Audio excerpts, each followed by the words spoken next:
All right, so welcome to another deep dive. We always love to get into these like really specific stories, and see what we can kind of pull out of them in terms of just bigger lessons about business, about trends, like about consumer behavior, all that good stuff. Absolutely. And and today's story I think is really fascinating because it's one of those things where you kind of hear it and you're like, huh, that should have worked. Yeah. Like, that seems like a really good idea on paper, and it's like, you know, Clairol's Touch of Yogurt shampoo. Yeah, yeah, I remember that. Right, yeah, so it's like early 80s, yogurt's super trendy. Yeah. Everyone's like, oh, yogurt's so healthy, Yeah. Like all the health benefits, right? probiotics, all that stuff, and Clairol's like, you know what, let's put it in shampoo. Brilliant. It'll make your hair all soft and shiny, just like yogurt does for your insides or whatever. Right. And you'd think it would have been like an instant hit, You would think, yeah. but it totally wasn't. A total flop. Total flop. And Yeah. so, you're probably sitting there listening, thinking like, wait a minute, what happened there? What went wrong? Like, how did that not work? Yeah. So that's what we're going to kind of try to unpack today in our deep dive. And the kind of the map for this exploration is this cognitive market research article from January of this year, updated just last month in February. Okay. And so, really gets into some of the nitty-gritty details of this whole Touch of Yogurt saga. I mean, it's such a great example, right, of sort of like, taking something from one area where it works really well, right, food in this case, Yeah. and then trying to, apply it to something completely different, like beauty products. Yeah, exactly. Sometimes it works, and sometimes you hit these really unexpected roadblocks. Totally, yeah. And I mean, like you said, early 80s yogurt was like, it was having a moment. Huge moment. It was like the avocado toast of the 80s or whatever, Right, exactly. Yeah. Yeah, and Clairol, I mean, they saw this happening, and they were like, okay, we've got to get in on this. Yeah. I've got to, like, bottle this yogurt magic and put it on people's hair. Yeah, like if it's this good for your insides, it must be amazing for your hair. Yeah, that was the thing, right? And Yeah. and at the time there was this growing consumer interest in natural ingredients, Right. and products that were connected to well-being. And yogurt had that like superfood reputation. Yeah. So Clairol was really trying to sort of transfer those feelings over to hair care. Yeah. They positioned it as this like gentle and natural way to get soft, shiny hair. Right, yeah. And I mean, like, if you think about it, yogurt, like, it's got that creamy texture. It does. When you eat it, it feels nourishing. Yeah. So you can kind of see how they're like, oh, yeah, this is going to make your hair all, like, silky and smooth. Exactly. They were trying to stand out in a crowded market, right? Yeah. I mean, think about how many shampoos are out there. So they had to do something innovative, and this, this whole food is beauty idea, Yeah. which we still see today, right? Yeah, totally. Like all these multi-purpose, natural-sounding products. Yeah, yeah. So they were kind of ahead of their time in a way. Yeah, they were like the pioneers of that. Yeah, yeah. And what's interesting is, like, the article talks about how consumers initially responded to Yeah. it. And they describe it as, like, cautiously optimistic. Fabulously optimistic, yeah. So it wasn't like people were like, no way, I'm never putting yogurt in my hair. Right. It was more like, huh, interesting. Yeah. I'll give it a shot. I'm intrigued. Let me see what this is all about. Yeah, and part of that, I think, was just the novelty factor. Definitely. Like, it was just something so different. Right. And then also it had, the backing of a big brand like Clairol. Right. A trusted name. Yeah. People trusted Clairol. They're like, Mhm. okay, if Clairol's doing this, can't be that bad. Yeah. So they were willing to kind of, dip their toes in the yogurt shampoo waters. Yeah. And the marketing, the article suggests, like, really emphasized this sort of like luxurious but also health conscious kind of vibe. Like you're pampering yourself. Yeah. But it's also good for you.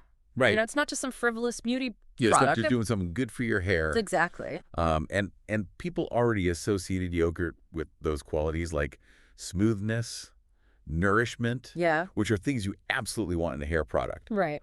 So, it makes sense that they would kind of play that up. Yeah, they were trying to tap into those existing associations Yeah. that people already had with yogurt. Yeah, so it seems like they did a lot of things right in terms of, like, the initial launch. Right. They had the trendy ingredient. They had the big brand name. Yeah. They had the marketing that seemed to, kind of connect with what people were looking for. Yeah. But then the wheels came off. The wheels came up. And this is where it gets really interesting. Like, why did this not work? Yeah. And the article really gets into, kind of the core of the issue. Okay. And it boils down to this yogurt may be great for your insides, Yeah. but those benefits don't really translate to your hair. Right. When you apply it topically, it just doesn't have the same effect. Yeah. And I mean, yogurt does have moisturizing properties, Yeah. but when you put it on your hair, it's not like dramatically different Right. from any other shampoo. It doesn't give you like miraculously soft and shiny hair. Yeah, it's not like, oh my God, I can't believe how amazing my hair looks now that I've used yogurt shampoo. Yeah. It's just like, yeah, shampoo. Right. You know, so people tried it. They're like, okay, this is fine. Yeah. But I'm not seeing any like, earth-shattering results here. Right. And that novelty factor, that initial excitement, Yeah. that wears off pretty quickly. It always does, right? Once the Yeah. newness wears off. Yeah, once you've used it a couple times, you're like, What's next? Yeah, this isn't really doing anything special for me. Yeah. And then you just go back to whatever you were using before. Exactly. You go back to the tried and true products that, work. Right. And so the article talks about how, consumers kind of started to abandon touch of yogurt Yeah. and go back to their old faithful shampoos. Well, and it makes sense, right? I mean, Yeah. if you're not seeing any real difference, Yeah. why would you stick with the yogurt shampoo? Yeah. Especially if it maybe costs more or who knows? Yes, exactly. There might be other factors involved too. Yeah. Yeah. And the article also points out this really interesting thing about the marketing. Okay. Like they say that this whole blending of the food and beauty categories Mhm. actually created confusion. Yeah, like it was just too weird for people. Yeah, it felt strange and off-putting to a lot of consumers. I mean, it's not a natural leap, right? You eat yogurt, Yep. you wash your hair with shampoo. Yeah. Like combining the two is just like, wait, is this a hair treatment? Right. Is this like a snack? Yeah, is this like a weird science experiment? What is this? Exactly. And so it kind of felt like a gimmick. Yeah, like they were trying too hard to be trendy Yeah. instead of just focusing on making a good shampoo. Yeah, and I think the product's identity was just really muddled. Yeah. Like, was it a hair treatment that happened to have yogurt in it? Right. Or was it like actually trying to leverage the nutritional aspects of yogurt? Yeah, like were they saying that the yogurt was going to somehow nourish your hair Yeah. from the outside? I Yeah. mean, that doesn't really make sense, does No. it? No, and so I think that lack of a clear connection Yeah. probably just made people skeptical. Right, like if they couldn't understand what it was supposed to do, Yeah. how could they trust that it was going to work? Yeah, exactly. And consumers are smart. They are. They're not just going to buy something because it sounds cool. Right, they want to see results. They want to see results. They want to understand, like, why am I putting this on my hair? But what's the benefit? What's in it for me? Exactly. So I think that's kind of where Clairol really missed the mark. Yeah, they didn't do a good job of explaining Yeah. why yogurt was supposed to be good for your hair. Yeah, and they probably also underestimated just how important that is to consumers. Yeah. Like, people really want to know, like, what am I putting on my body? Right. What are the ingredients? Yeah. What are the benefits? Yeah. And so the article talks about how Clairol tried to course correct. Okay. They realized things weren't going as planned. They had to have realized. I mean, sales were probably tanking Yeah. at some point. Yeah, and so they tried to, like, reposition and rebrand the shampoo. Okay. They were still trying to appeal to that segment of the market that was interested in food-based beauty. Right. But they kept highlighting the creamy texture Yeah. and the nourishing aspects of yogurt. So they were still kind of leaning on the yogurt thing? Yeah, they were still like, oh, yeah, yogurt's amazing. Even though it wasn't really working. Even though it wasn't really delivering. Yeah. And it's like those qualities of yogurt, like, yeah, they're nice. They're fine. But they weren't actually leading to any, like, visible improvements in people's hair. Right. It's like, okay, my hair feels creamy now, Yeah. but it doesn't look any different. It's not softer. Yeah, it's not No. shinier. It's not healthier. Right. And so it's like they were banking on the yogurt name, Yeah. but without actually delivering on the promise. Right. Yeah. And ultimately, as the article says, that wasn't enough. Like, Yeah. they couldn't save it. No, Touch of Yogurt was discontinued. they had to pull the plug. They had to admit defeat. Yeah. And Clairol kind of went back to the drawing board Yeah. and started focusing on ingredients that actually had proven benefits. Oh, right. Yeah, they're like, okay, maybe we got a little too cute with this whole yogurt thing. Yeah, let's stick to what we know works. Yeah, let's stick to science. Yeah. Let's not get too carried away with the trends. And I think that's a really valuable lesson It is. for anyone in the Yeah. beauty industry, or really any industry, Yeah. where you're trying to, capitalize on trends. Right. It's like a clever marketing concept is not enough. Yeah. you have to have a product that actually delivers. Right, you have to have substance behind the hype. Yeah, the product has to live up to the promise, Yeah. you know? And the touch of yogurt story is such a good illustration of that. It is. Because on the surface, it seemed like such a good idea. Yeah. But when you actually dig into it, Yeah. it just didn't make sense. It didn't hold up. Yeah. And the article really emphasizes that. Yeah. Like, it's not enough to just highlight the novelty of an ingredient. Right. You have to actually focus on the results. The tangible benefits. The tangible benefits. Yeah. And yogurt was the it food. Yeah. But it didn't actually address the core need of a shampoo. Which is to clean your hair Yeah. and make it look good. Yeah, like that's the whole point of shampoo. Yeah. Like, it doesn't matter how trendy the ingredient is. Right. If it's not doing what it's supposed to do. Yeah. People aren't going to buy it. And it's so funny because it's like, you can see how they made that leap. Yeah. It's like, oh, yogurt is good, therefore yogurt shampoo is good. Right, but that's not always how it works. But that's not how it works. Yeah. Like, things that are good for you to eat Yeah.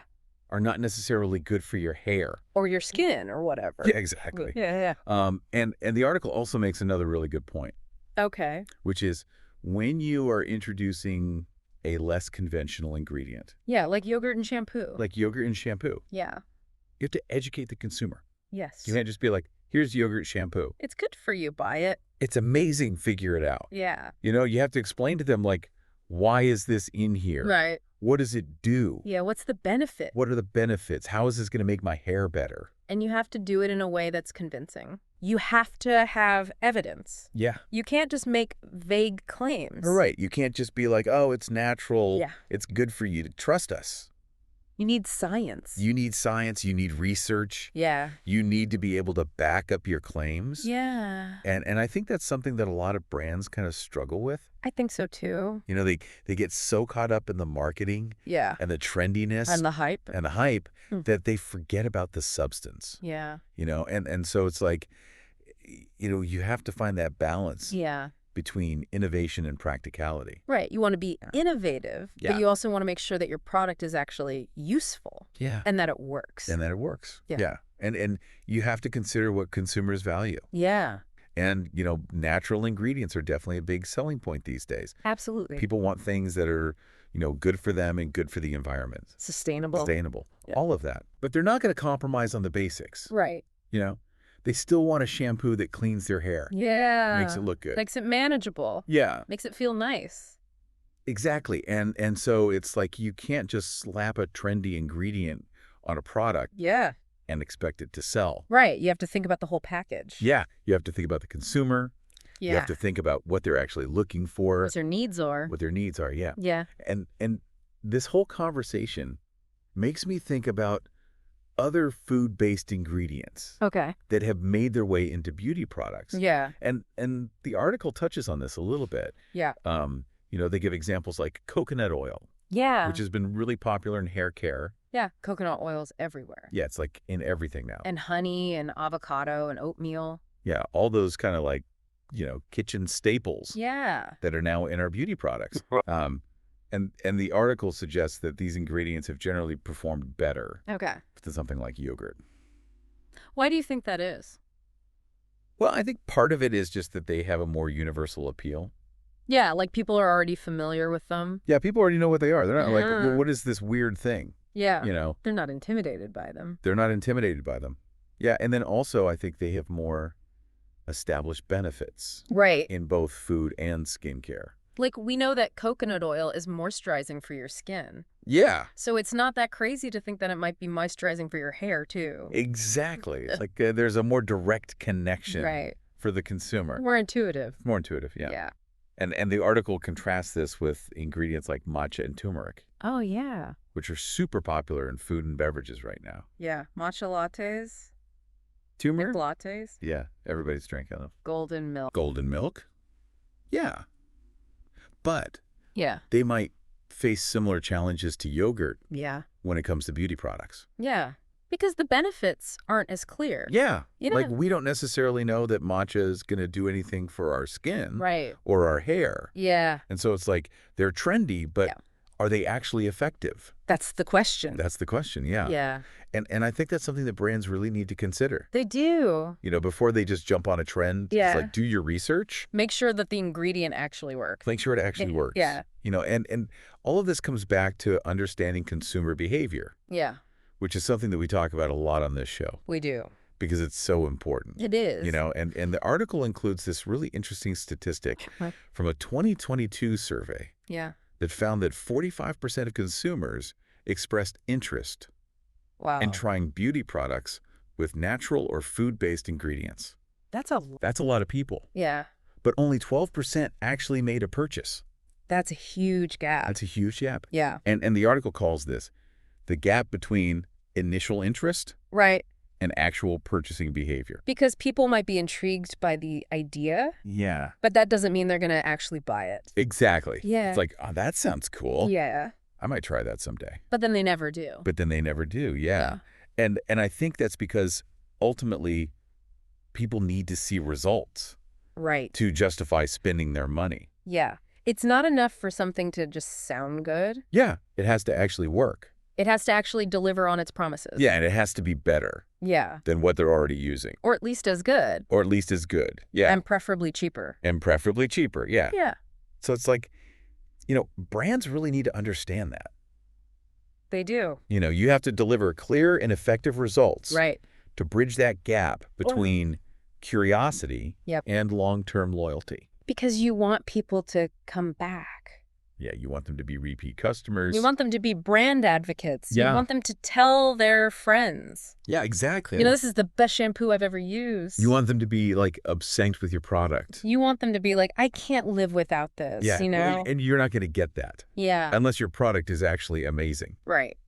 So I think, wrapping up our deep dive into Touch of Yogurt, Yeah. it's clear that Clairol's attempt to capitalize on a popular food trend Yeah. just wasn't enough. It wasn't. They didn't have the significant hair care benefits. Right. And their marketing message was a little bit muddled. Yeah. And ultimately that led to its demise. Yeah. They couldn't sustain it. They couldn't sustain it. Yeah. And it's a reminder that in the beauty industry, Yeah.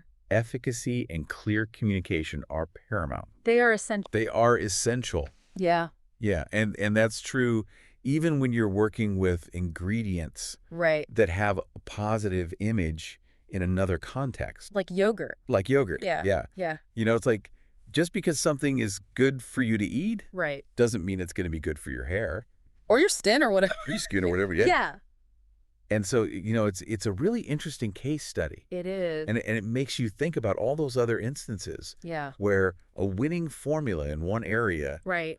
struggles or thrives when it's applied somewhere else. Yeah. Like, why do some things translate well Yeah. and others just completely flop? Yeah. What are the underlying principles Yeah. that determine those outcomes? What are the key factors? Yeah. And how can we use that knowledge Yeah. to make better decisions, To be more successful. to be more successful? Yeah. Yeah. Whether we're launching a new business Right. or just trying to understand the world around us. Yeah. Just navigating life in general. Yeah, exactly. So that's something to think about.